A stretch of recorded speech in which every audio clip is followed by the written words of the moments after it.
tenemos una invitada, una filósofa, una jovencita que dice que ella todavía es estudiante de filosofía, pero tiene una gran trayectoria en el tema. Ella es de origen colombiano, vive en el Reino Unido y para más señas es de Palmira. Para los colombianos, pues ya se imaginarán, pura salsa. Bienvenida, querida Mirta, a la tertulia. Gracias, gracias. Saludos a todos. Y gracias, María Victoria, por permitirme estar aquí y compartir en esta tertulia. Para nuestros amigos tertulieros, Mirta es conocida en el mundo latino, en el Reino Unido, como el sol. Es la persona que arma la fiesta. Siempre tiene un ánimo fantástico, comparte ese optimismo constante, la alegría, y siempre va con corazoncitos por allí. Bueno, Mirta, cuéntanos un poco, ¿cómo es eso una colombiana de Palmira, filósofa o estudiante, como dices tú, aquí en el Reino Unido? ¿Dónde empezó todo ese cuento? Yo tengo una trayectoria bastante larga. La primera vez que yo viajé a Europa, exactamente a Alemania, fue en el año 67, que viajé por primera vez que salí de Colombia. Eh, Era aventurera. ¿O eres? Sigo siendo, sí, es cierto, lo sigo siendo. Y tenía conexión con una familia alemana que me quería mucho. Entonces, no sé, por cosas de la vida comencé a estudiar alemán en el colegio alemán. Yo trabajaba y viajaba a Cali a recibir mis clases.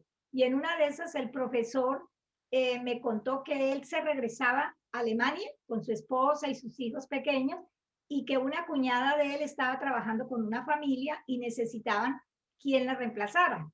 Entonces, la persona que había estado, esa joven, era alemana y yo dije, claro, él siempre sabía de mi deseo de viajar.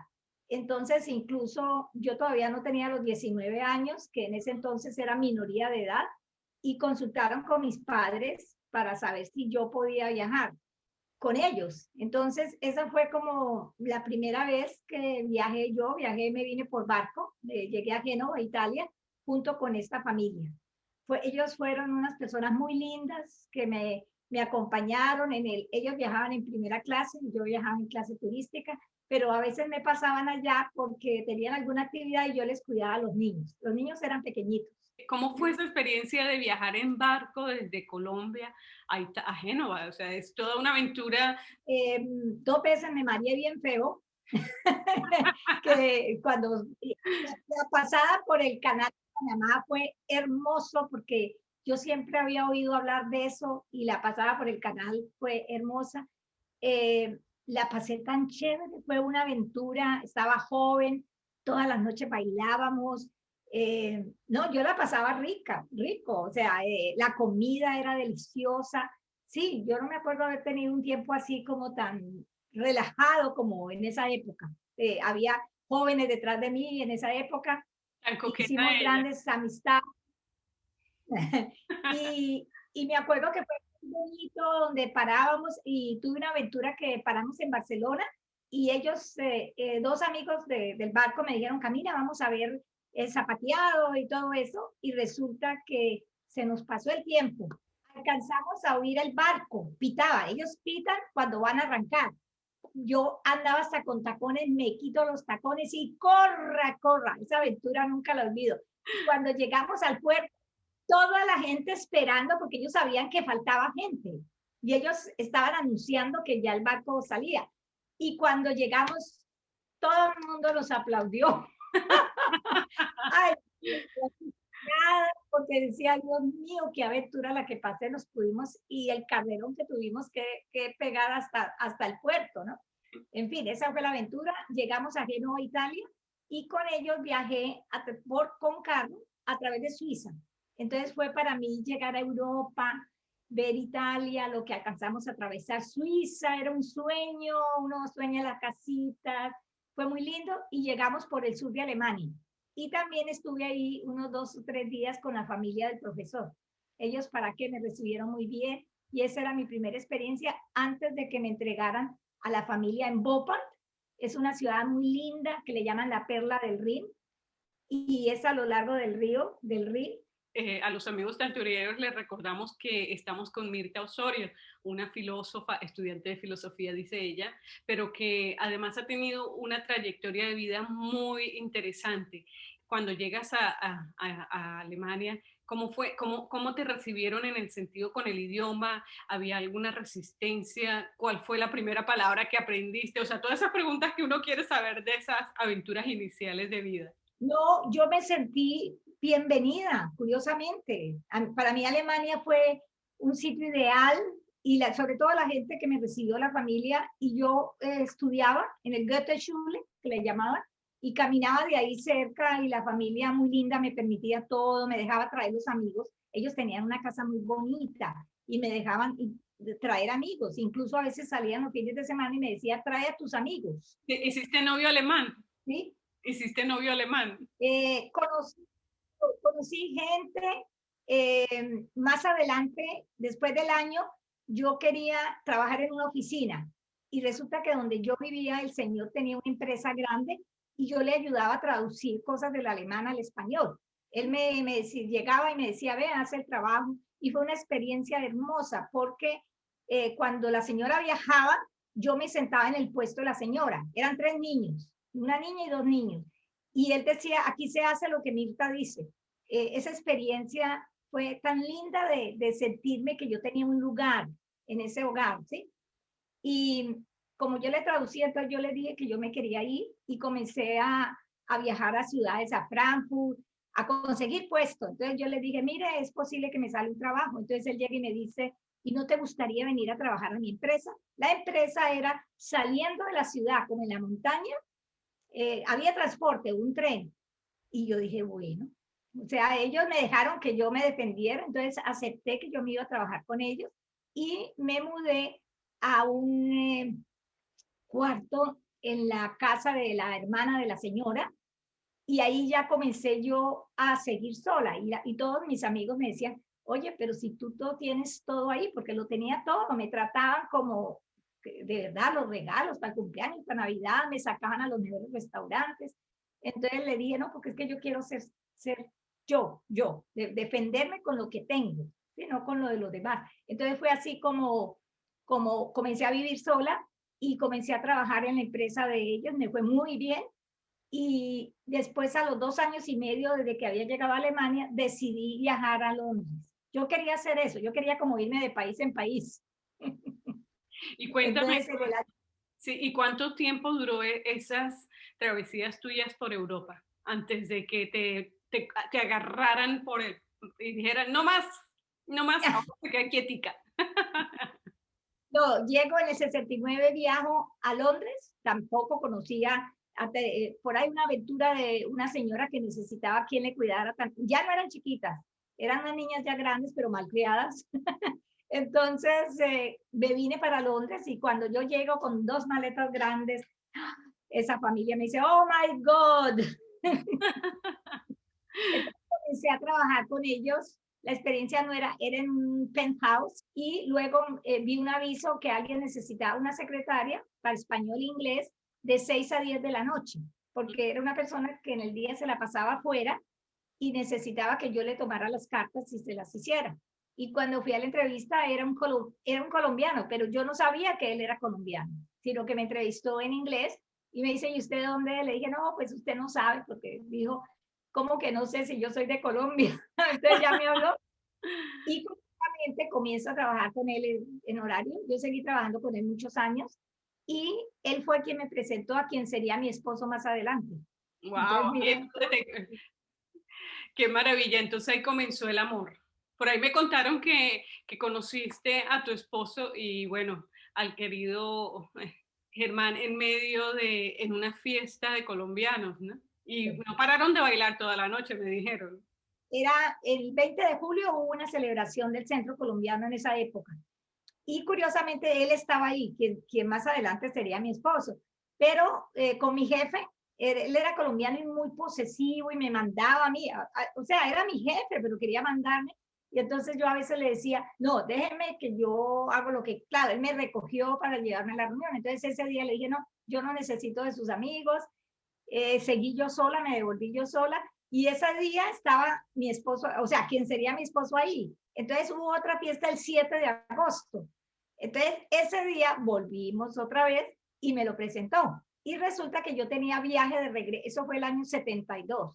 Yo quería regresarme a Colombia y me venía vía Caracas, Venezuela, porque tenía unos amigos venezolanos geniales y ellos me dijeron, ve, venite para Caracas y te estás unos días ahí y luego te vas para Colombia. Entonces yo tenía ya el pasaje reservado, me iba en barco. Mm. Pero resulta que el jefe llega y le dice a Germán Lema, mira, te presento a mi secretaria, convéncela para que no se vaya para Colombia. Le digo, sí, convéncela. Y pues en cierta manera me convenció, ¿no? ¿Cómo Porque te convenció? Con una mirada, fue coqueto.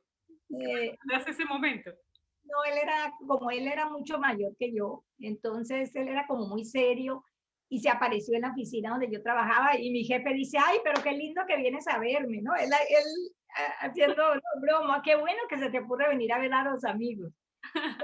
Vamos a vernos, pero sin embargo pasábamos muy chévere, entramos en el mundo de la música, los conciertos, la ópera, el ballet, nos gustaba todo eso, compartíamos.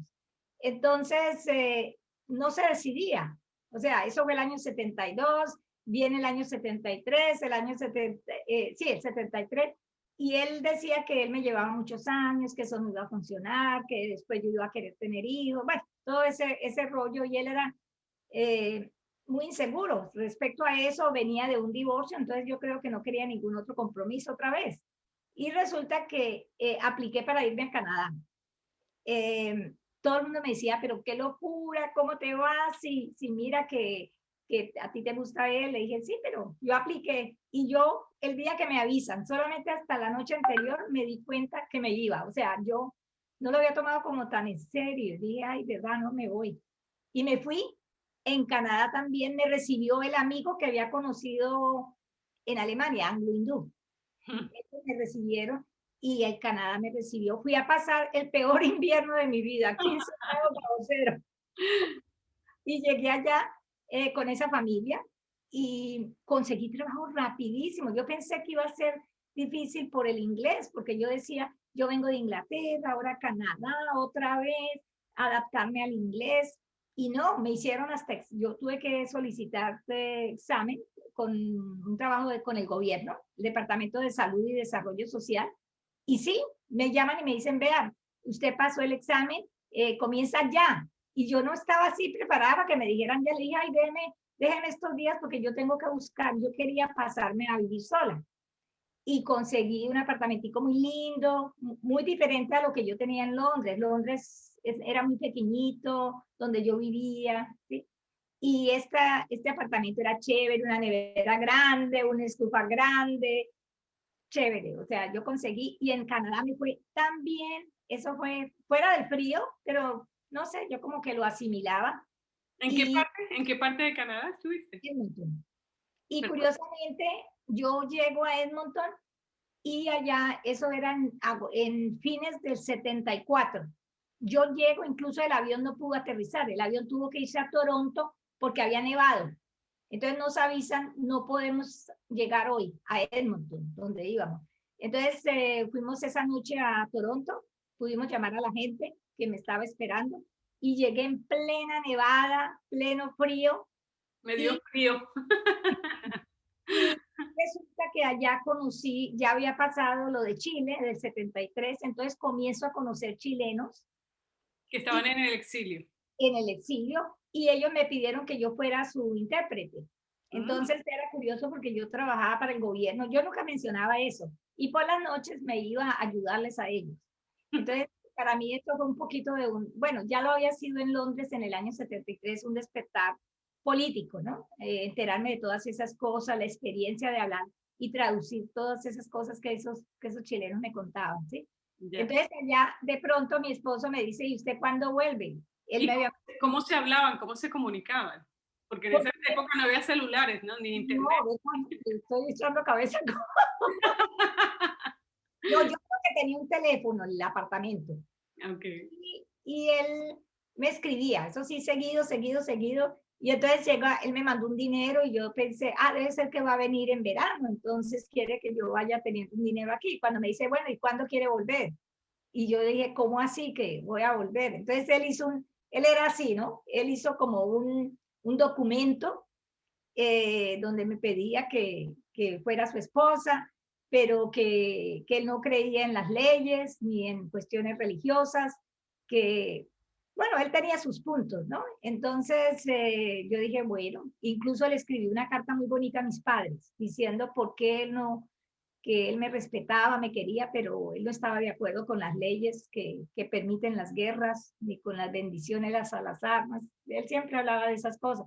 Entonces me regresé vía Toronto, Quebec, Montreal, comencé a conocer toda esa parte de Canadá. Y me decían, ¿y qué haces conociendo? Vete para Londres que te están esperando. El amor te estaba esperando. Llegué ya como en mayo, junio del 75 a Londres.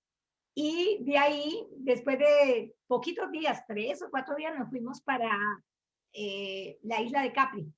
Era un sitio preferido de él, En la, Italia. la isla de Capri, en Italia, y por el libro que él toda la vida leyó, La historia de San Michel. Bueno, los amigos de la tertulia, como ven, estamos conversando con Mirta Osorio y contándonos ella todas sus aventuras de amor y de aventuras internacionales. Recuerden que estamos en nuestras redes sociales de la tertulia del martes. Estamos de tertulia en tertulia en Facebook, estamos en Instagram tertulia del martes, estamos en YouTube tertulia del martes y por supuesto estamos en las redes de nuestra casa, Express News. Y bueno, por favor, escríbanos, denos un gusto y háganle preguntas a esta señorita, jovencita. Bueno, y dentro de todas esas aventuras, ya, volviste a Londres, tu hogar, tuviste dos hermosas hijas, a pesar de que Germán no quería, ¿no?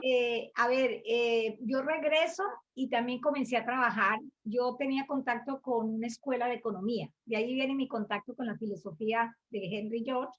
Y ellos, yo había sido voluntaria antes de irme a Canadá. Eso se llamaba ESRA, que es Economic and Social Science Research Association, que era la parte educativa de la filosofía de Henry George. Entonces yo comencé a trabajar con ellos 4 días, pero también hacía trabajo voluntario con Germán. Éramos voluntarios ahí.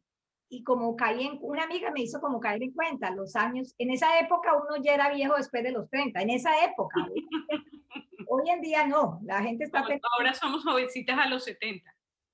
sí, sobre todo para tener hijos, ¿no? Y resulta que yo me hice la pregunta, alguien me dijo, piénsalo porque no lo dejes para tan tarde, ¿no?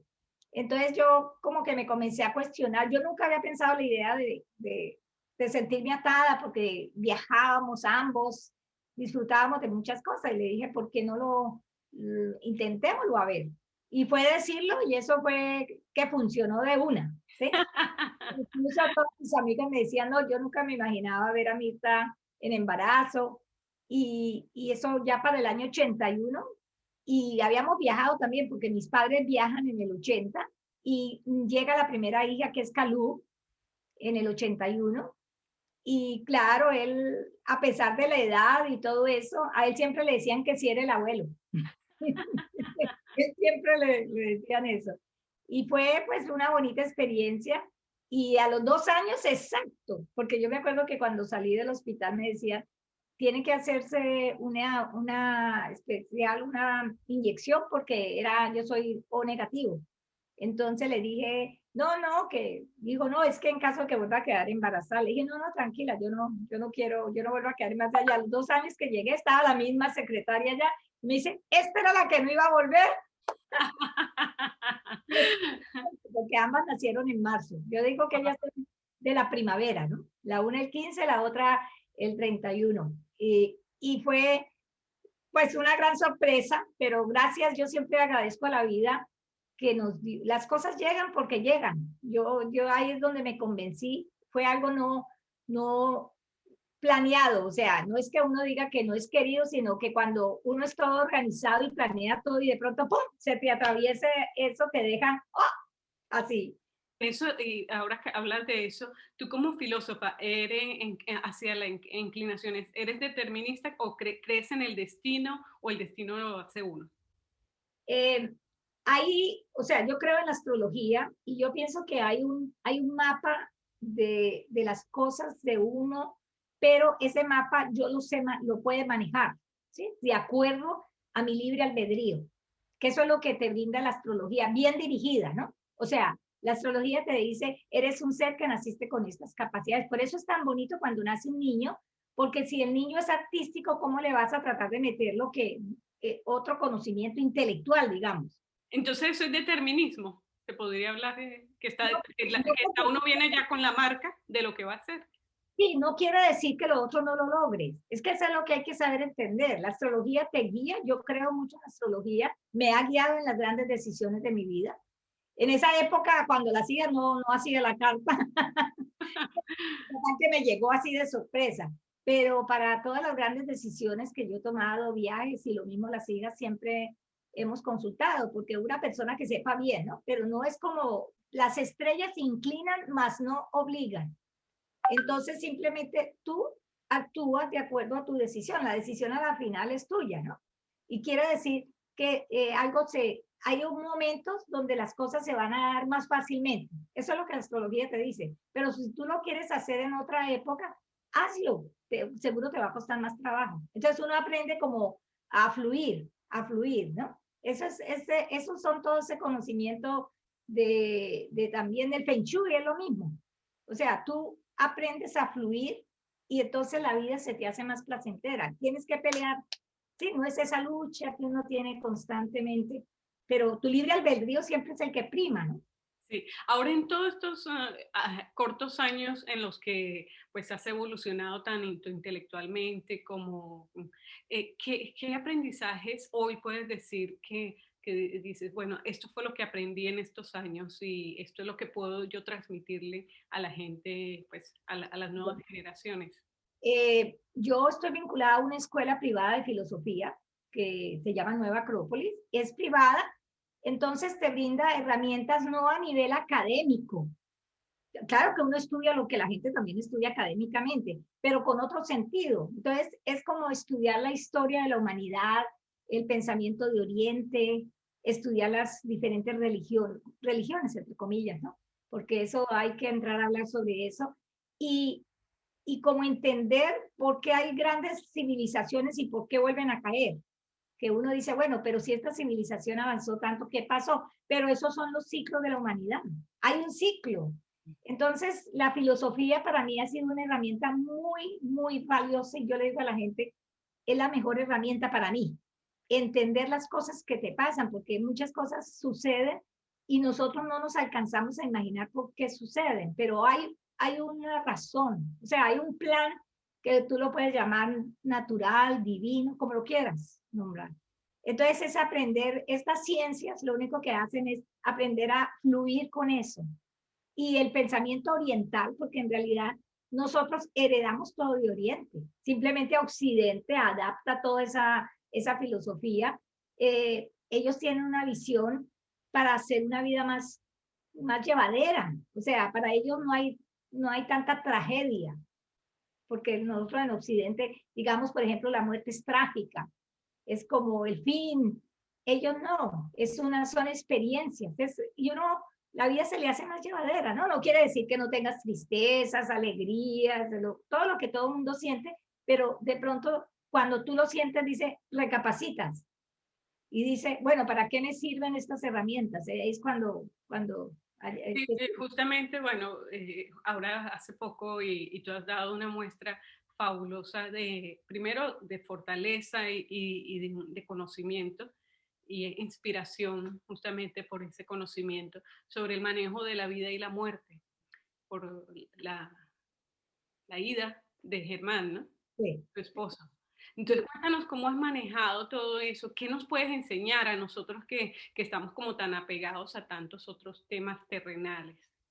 mira, una de las cosas que yo he ido aprendiendo, que a nosotros nos da susto, no sé qué, decir, se murió, ¿sí? Incluso hasta en inglés yo misma evitaba como decir y usaba otra palabra que no dijera, se murió. pero lentamente y a través de talleres que he hecho, y en ese taller que hice a fines de octubre, me sirvió para entender todo ese proceso que yo traía desde joven. No sé de dónde, pero lo traía. Incluso cuando muere mi padre en el año 89, yo no tenía guía de nadie. Y yo hice una cantidad de cosas que hoy en día las repito con Germán, quien fuera mi esposo. Y yo decía, bueno, y en ese entonces, ¿quién me decía? Si yo no tenía el conocimiento que tengo hoy en día. Entonces, afortunadamente las hijas también, que estuvieron vinculadas a la escuela de filosofía, Natalia aquí también es todavía vinculada, es profesora y allá se hace un voluntariado también. Entonces es uno aprender a ver la muerte como parte de la vida, no como el opuesto, la vida y la muerte no, la vida y la muerte, y viceversa. Y hay una frase, Platón creo que era que decía, ¿de dónde salen los vivos? Dice, de los muertos. ¿De dónde salen los muertos? De los vivos. Entonces, más o menos es como expresar eso y aprender que todo esto es pasajero. Pero como lo decía hasta en las palabras que dirigí el día del funeral, no quiere decir que no te cause tristeza. Sí, te causa. Pero aprender también a ayudarle a esa persona. Yo he estado últimamente con las hijas muy involucradas en todos esos videos, esos talleres, y verdad, ¿no? Esa persona llegó, estuvo con nosotros y damos gracias que se va y ayudarla. Entonces, cuando una cosa que se me aclaró y lo quiero compartir con todos porque yo tenía mis dudas, yo decía, ay, pero ¿y si uno sufre en ese último momento? Y recomiendan, cuídate de la otra parte, llámese espiritual, como lo quieras llamar, cuídese de la otra parte porque es familiarizarnos que ese momento llega y ya después de ahí para allá, cada cual tiene su propia creencia, pero hasta ese punto final, todos llegamos. Entonces es como familiarizarnos y decir, ok, llegó ese momento, qué bonito. Por eso es importante no esperar que llegue ese momento cuando estemos ya viejitos para decir, ay, yo sí habré hecho lo que me correspondía en la vida, ¿no? Sino reflexionar, mejorar e irnos preparando a ese momento. Ahora, yo sé que de pronto cuando es gente joven, debe ser más duro, ¿sí? Ese proceso. Y también, pues, como ocurre mucho en Colombia, la violencia. Yo sé que esos son otros capítulos que tienen otro punto de vista, ¿sí? Pero sí, en las personas mayores no pelean ni con uno mismo. Bueno, me tocó. O sea, es tan bonito, es fluir, es una sensación hermosa y a veces uno llora no de tristeza, sino como emocional, ay, que, como fascinante. Es un gran enigma, ¿no? Porque uno se queda pensando, ¿y ahora? Bueno, amigos de Express News, les recordamos, estamos con Mirta Osorio, es filósofa, estudiante, dice ella, y que, bueno, nos está contando de todo este proceso de vida hermoso donde han pasado tantas cosas. ¿Cómo es la vida? Y esto es para de Mirta, un día de Mirta, ¿cómo es la vida? Porque vas repartiendo por allí corazones, flores, donde entra Mirta llega con una sonrisa que hasta el más amargado termina feliz. ¿Cuál es el secreto para mantener ese espíritu? No sé, yo pienso que si la filosofía me ha dado herramientas para llevar una vida más llevadera, entonces eso como que nace conmigo y ser agradecida con la vida y con todo, ¿sí? Yo le digo, independiente de creencias religiosas, es cómo nos sentimos y uno siempre está aprendiendo. Yo llegué aquí de regreso porque nosotros vivimos en Londres, en el 84 regresamos a Colombia, después de 28 años vinimos otra vez aquí porque ya estaban las hijas y en estos últimos años, ya a mi edad, yo me quedo aterrada cómo sigo aprendiendo. Muchos aspectos en cuanto a lo que a la mujer, la posición de la mujer en la sociedad, todas esas cosas. Entonces me hace como más segura de mí mismo y aprenderse a querer uno mismo. Y la filosofía, yo pienso que es lo que más me ha ayudado para entender todo. Incluso mire por lo que estamos atravesando en estos momentos y poder decir, no, tengo una esperanza y vamos a manejar lo que tenemos, ¿sí? No pensemos hacia qué va a pasar, pensemos, disfrutemos del presente. Entonces yo, no sé, es algo, yo miraba las fotos un día y yo digo, ay, entonces me río y digo, si algún día me ven seria, porque yo no me la pillaba, yo digo, es que Mirta está riéndose en todas partes. Y me encanta, yo creo mucho en la frase en vida, hermano, en vida. Entonces, de eso lo he practicado desde muchos años. Entonces, yo creo en visitar a la gente, en darles una flor, no ordenar flores caras, costosas, ni tampoco mandar flores a un entierro. No, hay que darlas en vida. Para mí, eso es vital y mis hijas lo saben. Incluso para el funeral, ellas me preguntaron, ¿ordenamos una flor? Le digo, no, nosotros cuatro no creíamos en eso. Entonces dijeron, bueno, entonces vamos a regalarle flores a ti. O sea, ellas saben que a mí las flores me dan una gran alegría y me da alegría ver que la gente sea capaz de entenderse los unos a los otros, dejar tanto rencor. Y yo trabajo como voluntaria en el Teléfono de la Esperanza, una voz de ayuda en Londres, donde trabajamos esos temas, ¿no? Como es el perdón, el manejo del duelo, la elaboración del duelo. Entonces, aprender a entender, a estar en paz con uno mismo, ¿sí? A dejar todos esos rencores. Y yo le digo a la gente, es su decisión, ¿sí? Yo no puedo obligar a nadie, pero eso ayuda a que la vida sea más amena. Bueno, y para esta última etapa de nuestro programa de Express News, pues estamos con Mirta Osorio cerrando el año, porque se termina el 2020. ¿Qué nos recomiendas dentro de tus conocimientos? ¿Cómo ver el 2021? Buena pregunta. Próxima. No, mira. Sí, están pasando cosas que uno ni se alcanzaba a imaginar que iban a pasar, pero de todas maneras es sentirnos, no perder la esperanza y vivir el presente. Lo único seguro es el presente. Entonces yo le digo siempre a la gente, disfrutemos de todo y todos y todas las que nos rodean. Cada día casi que manejarlo como si fuera el último.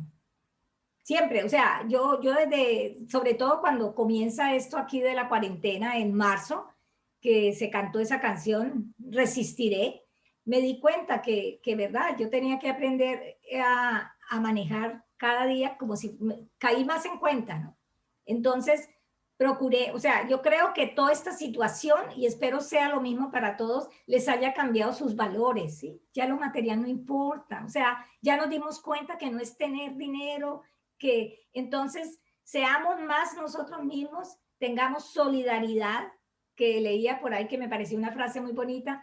Una cosa es la solidaridad y otra cosa la caridad. Dice, es mejor la solidaridad. Entonces, miremos a nuestro alrededor, dejemos de ser egoístas, dejemos de pensar que somos nosotros el punto de atención, pensar en los demás, hay mucha gente necesitada, demos una sonrisa. Desafortunadamente ahora con la máscara yo no sé si qué señas se puede. Yo tengo un pin que dice, me encanta, en inglés, I love smiles, me encantan las sonrisas. Entonces yo me lo pongo en el saco y muchas veces se me olvida y la gente que se sienta en el tren al frente mío se ríen.